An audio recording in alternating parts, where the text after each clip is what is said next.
केंद्रीय गृहमंत्री अमित शहा मुंबईमध्ये दाखल झालेले आहेत। शहा एकनाथ शिंदेंसोबत गिरगावातल्या रिलायन्स रुग्णालयामध्ये आहेत। अमित शहांच्या बहिणीवरती त्या ठिकाणी उपचार सुरू आहेत। सह्याद्री गेस्ट हाऊसला अमित शहा जाण्याची शक्यता आहे। मुख्यमंत्री अमित शहा यांना भेटून नुकतेच ते बाहेर पडल्याचे दृश्य आपण यावेळेला पाहतोय। निलेश बुधावले आपले प्रतिनिधी या संदर्भात अधिक माहिती देतात। निलेश, खरं तर बहिणीवरती उपचारांसाठी अमित शहांचं येणं आणि त्यानंतर मुख्यमंत्र्यांसोबत झालेली बैठक काय या क्षणी सुरू आहे?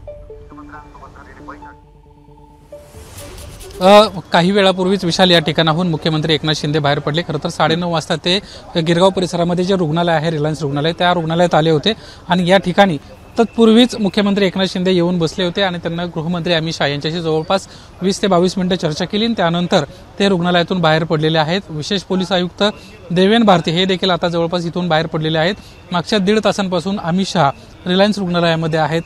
त्यांची बहीण मुंबईतल्या सिकानगर परिसरामध्ये राहते आणि त्यांना त्या आजारी असल्यामुळे त्यांना रिलायन्स रुग्णालयामध्ये दाखल करण्यात आलं होतं। हृदयविकाराचा झटका त्यांना आला होता आणि त्यानंतर उपचारासाठी त्यांना या रुग्णालयामध्ये दाखल करण्यात आल्याची माहिती आहे। सध्या त्यांच्या प्रकृतीबद्दलची अधिकची माहिती मिळालेली नाहीये, मात्र मागील 1.5 तासांपासून अमित शहा या ठिकाणी आहेत। आपण पाहतोय समोर पूर्णपणे जो पोलिसांचा बंदोबस्त आहे तो या ठिकाणी लावण्यात आलेला आहे। रिलायन्स हॉस्पिटलचे मालक असणारे मुकेश अंबानी देखील या ठिकाणी आहेत आणि अमित शहा यांच्यासोबतच ते देखील रुग्णालयामध्ये दाखल झाले आहेत। खरं तर यातली एक राजकीय बातमी अशी आहे की याच वेळी मुख्यमंत्री एकनाथ शिंदे तेही एकटे होते, ते अमित शहा यांना भेटून गेलेले आहेत। त्यामुळे महाराष्ट्रातले असतील किंवा इतर राज्यभरातले सध्याच्या काही घडामोडी सुरू आहेत त्या अनुषंगाने काही चर्चा झाली का याबाबतचे अद्याप तपशील समोर आलेले नाहीत। मात्र मुख्यमंत्री एकटे या ठिकाणी पोहोचले होते, ते अमित शहा यांना भेटले आणि त्यानंतर या ठिकाणाहून गेलेले आहेत।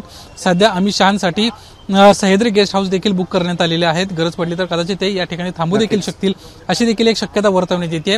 अद्याप 1.5 तासांपासून ते रुग्णालयाच्या बाहेर आलेले नाहीत। सध्या त्यांच्या बहिणीची चौकशी करण्यासाठी, तब्येतीची चौकशी करण्यासाठी ते रिलायन्स रुग्णालयामध्ये आहेत। विशाल, नक्कीच धन्यवाद निलेश आपण दिलेल्या या सविस्तर माहितीसाठी। खरं तर एका बाजूला उपचार सुरू आहेत, दुसरीकडे राजकीय घडामोडी देखील सुरू आहेत, त्यामुळे कुठल्या महत्त्वाच्या विषयांवरती या भेटीदरम्यान चर्चा झाली असेल हे देखील लवकरच स्पष्ट होईलच। वळूयात पुढच्या बातमीकडे। बातमी आहे राज ठाकरेंच्या दणक्याची। एबीपी माझा, उघडा डोळे बघा नीट।